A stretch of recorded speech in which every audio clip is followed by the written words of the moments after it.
नमस्कार दोस्तों, मार्केट की बात करते हैं, शेयर बाजार की बात करते हैं।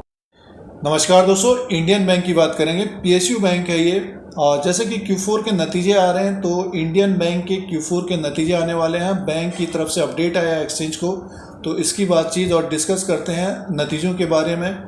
और जैसे कि मार्केट में गिरावट बढ़ी है, 16,200 के आसपास निफ्टी फिफ्टी पहुँचा है। और पीएसयूज बैंकों में अगर हम देखते हैं तो एसबीआई के नतीजे आने वाले, कैनरा बैंक के नतीजे आ चुके हैं। डिविडेंड दिया है कैनरा बैंक ने ₹6.50 का। बैंक ऑफ बड़ौदा के नतीजे आने वाले हैं। स्टॉक प्राइस की बात करते हैं तो इंडियन बैंक का 150 में एक रेंज में ये घूम रहा है। 130 पे बाइंग आ रही है, ऊपर की तरफ 170 180 के बीच प्रॉफिट बुकिंग या मुनाफा वसूली हो रही है।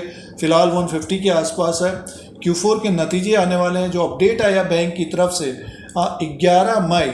11 मई को इसके नतीजे आएंगे। 11 मई 2022 को इसके नतीजे आएंगे और साथ में डिविडेंड का भी अनाउंसमेंट हो सकता है, डिक्लेयर हो सकता है दोस्तों। Financial result, dividend, fund raising की भी बात है। Indian Bank has informed the exchange about board meeting to be held on 11 May 2022 to consider financial statement for the period ended March 2022, dividend and fundraising। तो साथ में dividend भी मिल सकता है। और इंडियन बैंक का डिविडेंड की हिस्ट्री देखते हैं तो 2021 में ₹2 का डिविडेंड दिया था दोस्तों। तो ₹2 तो प्लस होना ही चाहिए।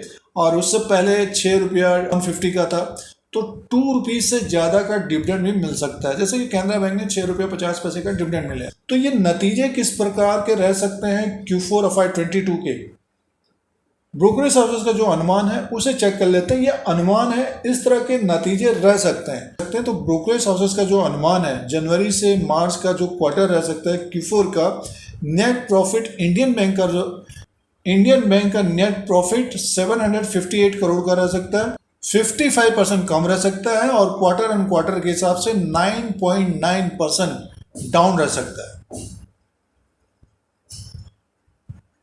और नेट इंटरेस्ट इनकम की बात करते हैं तो देखिए 4,516 करोड़ का रह सकता है और ये सालाना बढ़ सकता है 35.5% सालाना बढ़ सकता है और 2.8% अप रह सकता है।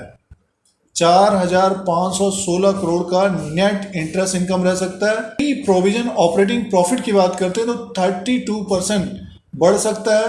2.8% क्वार्टर एंड क्वार्टर के हिसाब से बढ़ सकता है। जो अमाउंट रहेगा 3,380 करोड़ का, 3,380.7 करोड़ का रह सकता है दोस्तों। तो ये ब्रोकरेज हाउसेस का अनुमान है। Q4 FY22 में इंडियन बैंक का नेट प्रॉफिट 758 करोड़ का रह सकता है और ये सालाना डाउन रह सकता है 55%, 9.9% क्वार्टर एंड क्वार्टर के हिसाब से कम रह सकता है। और नेट इंटरेस्ट इनकम बढ़ सकता है 4,516 करोड़ का रह सकता है। 35% ईयर ऑन ईयर बढ़ सकता है। 2.8% क्वार्टर एंड क्वार्टर के हिसाब से अप रह सकता है दोस्तों। तो ये इंडियन बैंक का अनुमान है Q4 के नतीजों के बारे में ब्रोकरेज हाउसेस का। अगर नंबर इससे ज़्यादा होते हैं, नेट प्रॉफिट बढ़ के आता है और नेट इंटरेस्ट इनकम भी बढ़ के आता है, तो स्टॉक में तेज़ी रहेगी। अगर कमी पेशी होती है तो स्टॉक में थोड़ी बहुत गिरावट हो सकती है दोस्तों। अब शेयर प्राइस के अनुसार बात कर लेते हैं। अब दोस्तों शेयर प्राइस के अनुसार बात करते हैं। इंडियन बैंक का ये चार्ट लगा हुआ है और पिछले 4-5 महीने के अनुसार देखा जा रहा है कि इंडियन बैंक का जो रेंज है ऊपर की तरफ देखते हैं तो 177-180 तक ये जा रहा है। यहाँ पर मुनाफा वसूली देखी जा रही है। इससे पहले जो तेज़ी आई थी, देखिए 7/2/2022 को, फरवरी के महीने में ये ऊपर की तरफ था और स्टॉक प्राइस उसके बाद नीचे गिर गया था 7/3/2022 को। मार्च के महीने में नीचे की तरफ था 130। तो कहने का मीन्स है कि 130 के आसपास इसमें बाइंग आ रही है, सपोर्ट है। और ऊपर की तरफ 170 से 180 के बीच इसमें मुनाफा वसूली हो रही है। और जो 52 एक हाई बनाया था अक्टूबर के महीने में बनाया था, ये 25/10/2021 को ऊपर की तरफ था। तो 130 के आसपास इसमें बाइंग आ रही है और ऊपर की तरफ 180 के आसपास मुनाफा वसूली हो रही है। अभी भी देखिए ये 177-180 के आसपास गया, उसके बाद फिर से गिरावट बढ़ी। अब स्टॉक प्राइस जो 150 में जो सपोर्ट है इस वक्त 145-144 का होगा दोस्तों। इसके नीचे अगर स्लिप होता है तो ये स्टॉक फिर सीधे से हमें 130 के आसपास दिखेगा। यहाँ पर बाइंग आती हुई दिखेगी दोस्तों।